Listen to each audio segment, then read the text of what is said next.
आज हामी फेरि हाम्रो नेपाली किताबबाट नयाँ पाठ पढ्न गइरहेका छौं। पाठ 10 तिमीहरू पनि सबैले पेज नम्बर 37 खोलेर आफ्नो अगाडि बस्छ है। र आज हाम्रो पाठको विषय रहेको छ स्वतन्त्रता संग्रामी जङ्गवीर सापकोटा। फेरि दोहोऱ्याउ तिमीहरूले, स्वतन्त्रता संग्रामी जङ्गवीर सापकोटा। अब यो पाठमा चाहिँ आज हामी के सिक्छौं त भन्दा जङ्गवीर सापकोटाको जीवनी, थोरै जीवनी र उनले जङ्गवीर सापकोटाले हाम्रो भारत देश स्वतन्त्र हुनुमा कस्तो भूमिका खेलेका थिए। स्वतन्त्र भनेको के हो? इन्डिपेन्डेन्स है। हाम्रो भारत कहिले इन्डिपेन्डेन्स भएको तिमीहरू प्रत्येकलाई थाहा छ नि है। अब हालैमा हामी इन्डिपेन्डेन्स डे भनेर 15 अगस्तको दिन मनाउँछौँ नि, हो कि हैन? र त्यो हाम्रो भारतलाई अंग्रेजहरूको शासनबाट, अंग्रेजहरूको दबावबाट कसरी स्वतन्त्र हुनुमा जङ्गवीर सापकोटाले सहायता गरे, जङ्गवीर सापकोटाले कस्तो कस्तो काम गरे, त्यो आज हामी पढ्नेछौँ है। र तिमीहरू पनि सबैले आफ्नो किताब खोलेर बस्छ र किताबमा हेर्छ। र किताबको पहिलो लाइनमा हेर्नेछौँ। कालिम्पोङमा सबैले तिनलाई गान्धी बाजे भन्ने गर्थे, तर हेर्दा तिनी रविन्द्रनाथ ठाकुर झैं देखिन्थे। तिनी गठिला शरीरका धनी थिए, तिनको लामो अनि सेतो दाढी थियो। तिनी खच्चर वस्त्र र गान्धी टोपी लगाउन नछोड्ने व्यक्ति थिए। तिनी को हुन् त? तिनी हुन् स्वर्गीय जङ्गवीर सापकोटा। र जङ्गवीर सापकोटा चाहिँ कहाँको थिएछन्? कालिम्पोङको। कहाँको रहेछन्?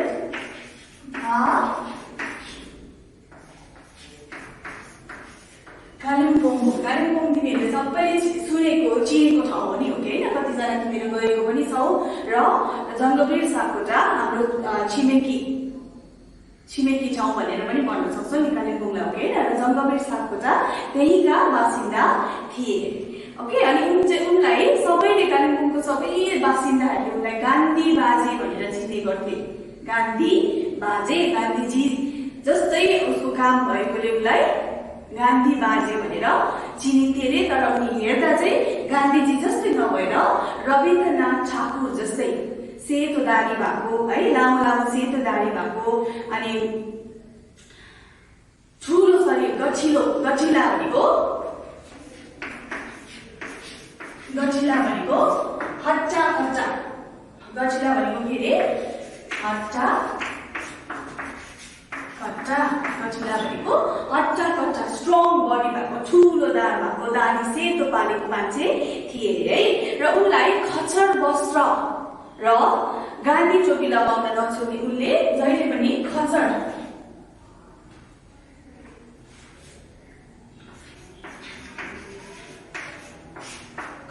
वस्त्र भनेको, खच्चर भनेको के हो? खच्चर भनेको मोटो सुतीको लुगा अथवा खाडीको लुगा पनि भनेर भनिन्छ। उनले जहिले पनि खच्चर वस्त्र भनेको मोटो सुतीको त्यो खाडीको लुगा नै उनको पहिरन थियो रे। अनि टाउकोमा चाहिँ जहिले पनि गान्धीजी जस्तो त्यो लामो यस्तो टोपी लगाएर उनी आफ्नो चिनारी बनाइएका थिए। त्यसैले उनलाई गान्धी बाजे भनेर चिनिन्थ्यो रे। ल कसलाई? जङ्गवीर सापकोटालाई। र दोस्रो पंक्तिमा हेरौँ। स्वर्गीय जङ्गवीर सापकोटा ज्यूको जन्म दार्जिलिङको धजे चिया कमानमा भएको थियो। उनको जन्म हुनुभन्दा अघि उनका पिता स्वर्गीय जब्बर सिंह सापकोटा 12 विषय गुमाङ नेपालबाट दार्जिलिङ केही कमाउने हेतुले बसाइ सरेका थिए। र जङ्गवीर सापकोटाको जन्म चाहिँ कालिम्पोङमै नभएको चाहिँ कहाँ भएको रहेछ? दार्जिलिङको धजे चिया कमान भन्ने ठाउँमा भएको थिएछ। र उनको जन्म हुनुभन्दा पहिला उनका पिता चाहिँ नेपालको वासी थिएछन्। ओके, नेपालको बासिन्दा, नेपालको कुन ठाउँको? 12 विषय गुमाङ भन्ने नेपालको एउटा ठाउँबाट दार्जिलिङ केही कमाउनको लागि, बिजनेस गर्नको लागि, केही काम गर्नको लागि चाहिँ दार्जिलिङ बसेका थिएछन् है। र तिनी गान्धी भक्त थिए अनि देशभक्त पनि। तिनको जन्म सोही धजे कमानमा सन् 1882 सालमा भएको थियो। र त्यसरी आफू काम गर्ने हेतुले दार्जिलिङ आइसकेपछि चाहिँ उनी जङ्गवीर सापकोटाको बाबु जब्बर सिंह सापकोटा चाहिँ एकदमै गान्धी भक्त भए अरे, गान्धीजीको फलोवर जस्तो भए अरे। अनि भारत देशलाई उनले माया गर्न थाले अरे। अनि त्यसरी बस्दा रहँदा चाहिँ जङ्गवीर सापकोटाको जन्म चाहिँ सन्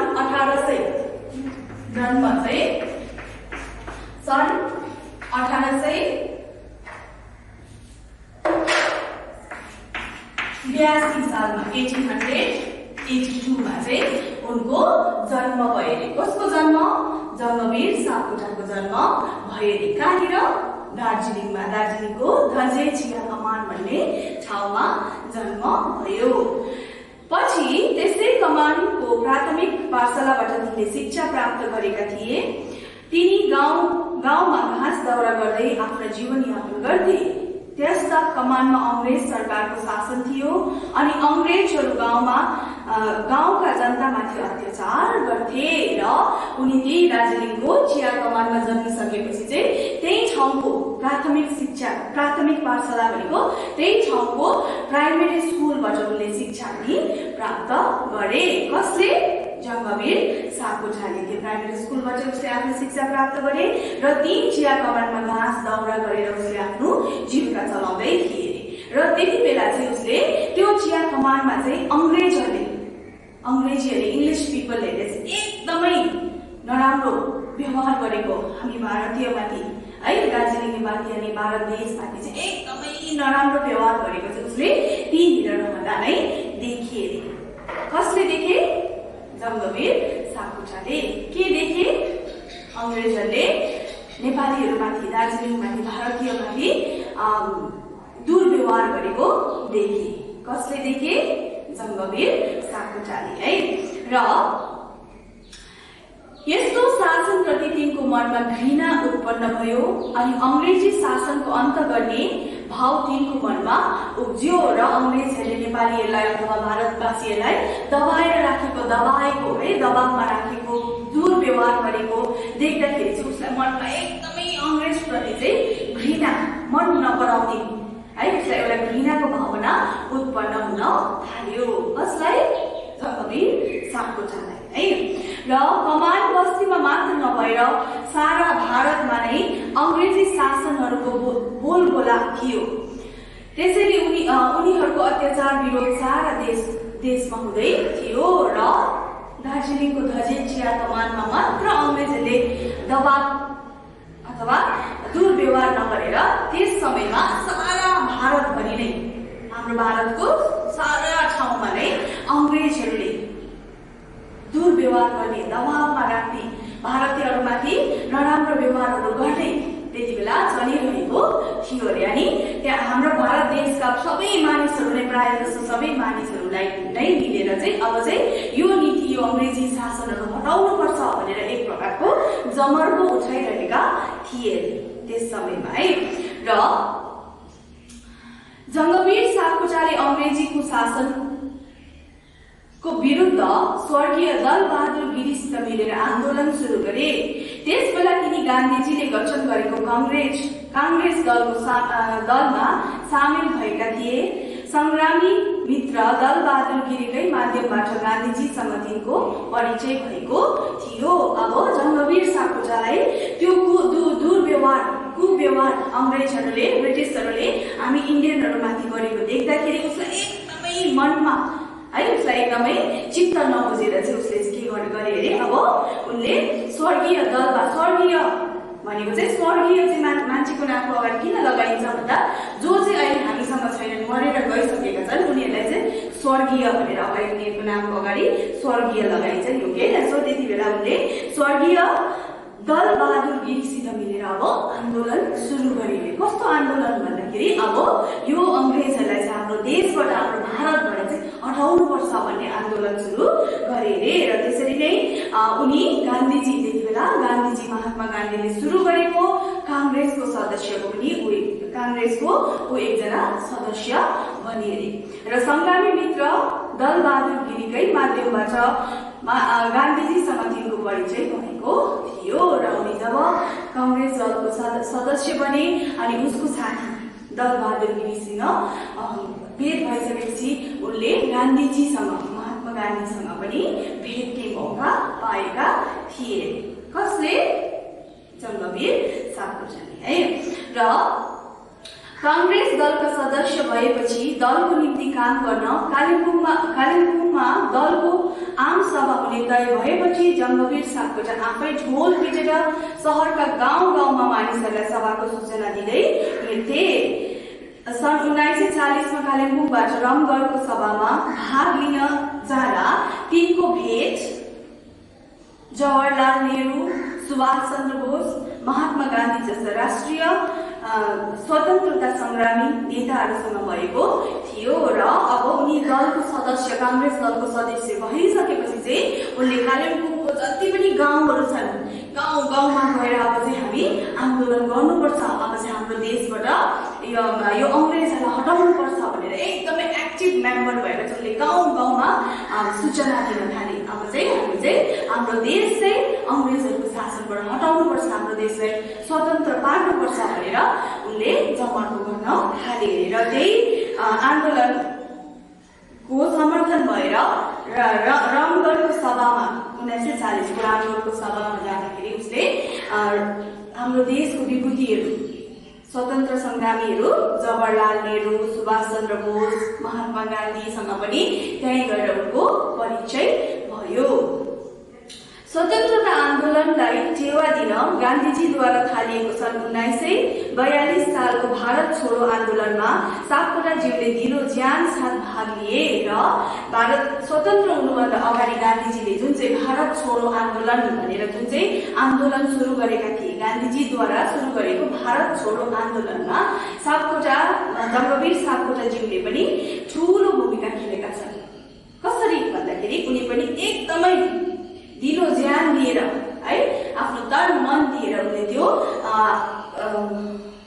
आन्दोलनलाई सघाएका थिए।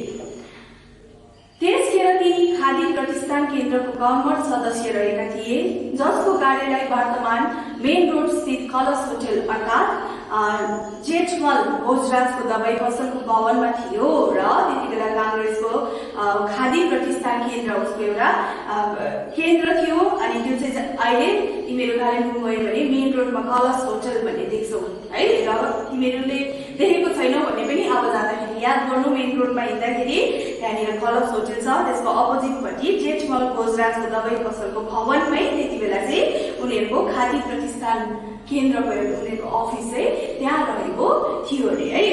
र त्यसकै अघिल्लोतिर जङ्गबीर सापकोटा चर्खामा धागो तानेर दिनभरि बिताउँथे। त्यसै साल एक दिन खादी केन्द्र भवनमा फरफराइरहेको तिरङ्गा झण्डा हटाउने आदेश एकजना अंग्रेज अफिसरबाट भयो र त्यही कलश होटलको अपोजिटमा बसेर चाहिँ उनी चाहिँ के गर्ने काम गर्थे अरे, जङ्गबीर सापकोटा चाहिँ चर्खामा धागो तान्ने कामहरू गर्थे, धागो बनाउने। पहिला उहिले मानिसहरूले चर्खामा है हातले धागो लुगाहरू बनाउँथे नि, हो कि होइन? सो त्यस्तै जङ्गबीर सापकोटाले पनि कलश होटलको अगाडि बसेर चाहिँ त्यो कामहरू गर्ने, चर्खा चलाउने काम गर्थे अरे। र एक दिन चाहिँ चर्खा चलाएर बसिरहेको बेलामा चाहिँ केन्द्र भवनमा खादी उनीहरूको त्यो जुन चाहिँ खादी केन्द्र भवन थियो त्यहाँ अगाडि चाहिँ तिरङ्गा झण्डा भनेको हाम्रो देशको झण्डा चाहिँ फरफराइरहेको, ठुलो झण्डा फरफराइरहेको झण्डालाई चाहिँ एकजना अंग्रेज आएर, एकजना इङ्ग्लिस पिपल आएर चाहिँ यो झण्डालाई हटाउनु पर्छ भनेर आदेश दियो अरे। कसले आदेश दियो? अंग्रेजले। कसलाई? भारतीयहरूलाई है। र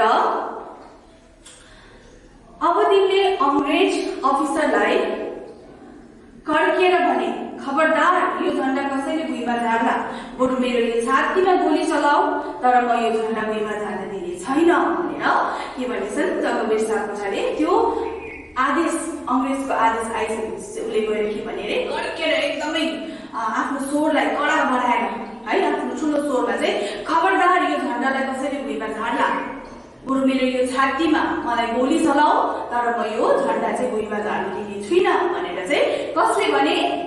जङ्गबीर सापकोटाले कसलाई भने? अंग्रेजलाई, ती अंग्रेज अफिसरलाई भने है। र त्यसै साल भित्रको कुरो, गान्धीजीले थालेको भारत छोडो आन्दोलनमा भाग लिँदा अंग्रेज सरकारले गान्धीजी सहित सापकोटाज्यूलाई पक्रा पारी जेलमा थुन्यो।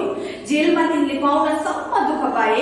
अन्तमा केही दिनपछि तिनले रिहाई पाए। भनिन्छ तिनलाई कालिम्पोङ जेलबाट गाडीमा हाली अरू जेलमा लाँदै गर्दा थाना डाँडामा अंग्रेज अफिसरकै मुखेन्जी वन्दे मातरमको नारा निरन्तर लगाइरहेका थिए। जङ्गवीर सापकोटा त्यस्तै साहसी र निर्भीक थिए र जब उनले गान्धीजीसँग भारत छोडो आन्दोलनमा सहभागी भएका थिए त्यसबेला उनी गान्धीजीसँगै उनी पनि जेलमा थुनमा मरेका थिए अरे। अङ्ग्रेजहरूले उनीहरूलाई जेलमा थुनेका थिए अरे र त्यो जेलमा नहुन्जेल चाहिँ उनले पाउनसम्म दुःख पाए। जेलमा कस्तो हुन्छ मान्छेहरूले है, खानु राम्रो पाउँदैन, चिसो उयोमा सुत्नुपर्छ, हो कि होइन, कुचाइ खानुपर्छ, त्यस्तो दुःखहरू पनि उनले सहेका थिए अरे। कसले? जङ्गवीर सापकोटाले है। र उसलाई थाना डाँडाबाट अर्को जेलमा लानको लागि गाडीमा हाल्दा पनि अङ्ग्रेजहरूको मुखमै वन्दे मातरम भन्दै साहसी भएर एकदम साहसी भएर आफ्नो देशको नारा लगाउँदै उनी गाडीमा चढेर अर्को जेलमा उनलाई लगेका थिए अरे। उनी एकदमै नडराइकन अङ्ग्रेजहरूको छेउमा जस्तै भए पनि बरु म मेरो ज्यान दिन तयार छु तर मेरो देशको नाम चाहिँ सदैव के राख्छु, माथि राख्छु भनेर एकदमै ठुलो स्वरमा कड्केर वन्दे मातरम भन्दै उनी गएका थिए अरे। तिनी अङ्ग्रेज शासनको गुलामीबाट भारत स्वतन्त्र भएको हेर्न चाहन्थे। स्वतन्त्रता नै तिनको जीवनको धोको थियो। गान्धीजीको साथ लागेर गरिएको अथक आन्दोलनले फलस्वरूप 15 अगस्त 1947 सालको दिन अङ्ग्रेजी शासनको क्रूर पन्जाबाट भारत स्वतन्त्र भएको देख्न पाए र उनको जङ्गवीर सापकोटाको चाहिँ एकदमै ठुलो धोको चाहिँ के थिएछ? आफ्नो देश भारत देश चाहिँ अङ्ग्रेजहरूको शासनबाट कुव्यवहारबाट चाहिँ मुक्त भएर स्वतन्त्र इन्डिपेन्डेन्स भएर चाहिँ जिउने उसको ठुलो धोको थियो अरे। र त्यही आन्दोलनलाई भारत छोडो आन्दोलनलाई अघि लाँदै चाहिँ गान्धीजी अनि उनीहरूको जति पनि सदस्यहरू थिए उनीहरूले आफ्नो देश भारतलाई 15 अगस्त 1947 को दिन कहिले 15 अगस्त 1947 को दिन 15 अगस्त 1947 को दिन चाहिँ हाम्रो भारत देश अङ्ग्रेजहरूको दबावबाट कुव्यवहारबाट चाहिँ मुक्त हुन सफल भएका थिए र आज हामी उहाँहरूको कामद्वारा नै आज हामी यहाँ स्वतन्त्र भएर आफ्नो देशमा जिउन पाइरहेको बाँचिरहेछौँ नि, हो कि होइन? नभ त्यो आन्दोलन अथवा गान्धीजी अनि उनीहरूको अथक प्रयास नभएको भए आज हामी पनि सायद अङ्ग्रेजकै शासनमा बसिरहेको हुन्थ्यो होला नि, हो कि होइन? तर गान्धीजी लगायत जङ्गवीर सापकोटा अनि जति पनि स्वतन्त्र संग्रामीहरू थिए आफ्नो देशको लागि ज्यान दिएर काम गरेका थिए उनीहरूको कारण नै आज हाम्रो देश के छ? स्वतन्त्र छ। र त्यही स्वतन्त्र दिवस भनेर हामी 15 अगस्तको दिन अब हालैमा हामी मनाउन गइरहेका छौँ है।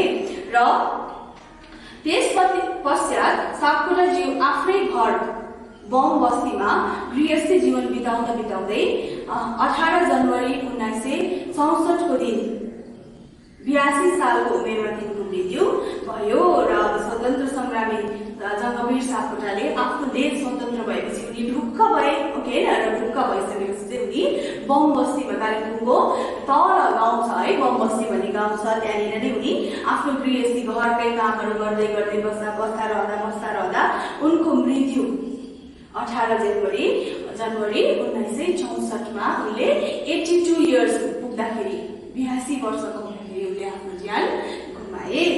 र तिनको यस दुःखद मृत्युमा कालिम्पोङका सारा जनता शोक सागरमा डुबे।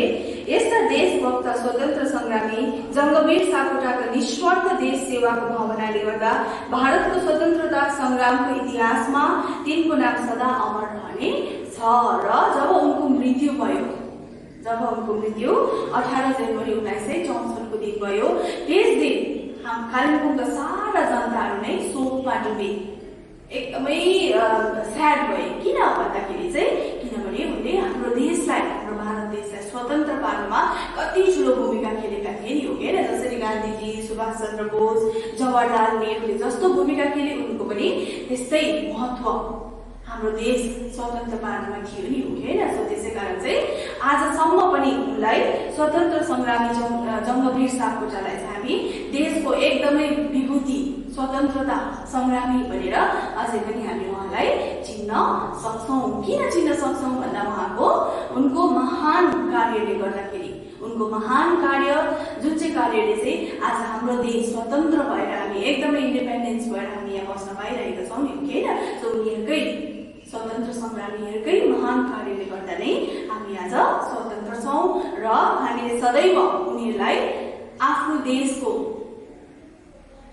स्वतन्त्र भएको